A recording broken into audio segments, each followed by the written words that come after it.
Welcome to Not Milk Never Milk. Subscribe if you're lactose intolerant. You start by preparing the image.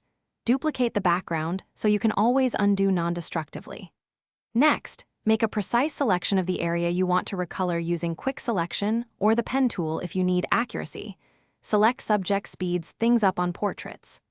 Once selected, enter select and mask to refine edges, increase radius slightly, and use smooth and feather for soft transitions. This ensures the new color blends with original highlights and shadows for realism. Once your selection is refined, add the color non-destructively. Choose a solid color fill or a hue/saturation adjustment layer. Clip that layer to the selection so the change affects only your subject. Do this by Alt or Option clicking between layers. Then experiment with blend modes. Color preserves luminosity, overlay adds contrast, so you can match the look you want. After that, tweak opacity to reduce intensity, and refine the layer mask with a soft brush at low flow, so texture and highlights stay believable.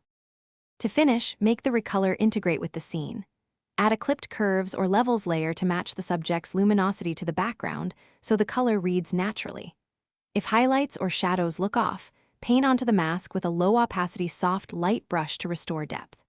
If you run into banding or posterization, convert the file to 16-bit or apply a very slight Gaussian blur. If edges are harsh, feather the mask by 1 to 3 pixels. These fixes keep the result believable. Thanks for watching. If this was helpful, leave a like and consider subscribing. See you next time.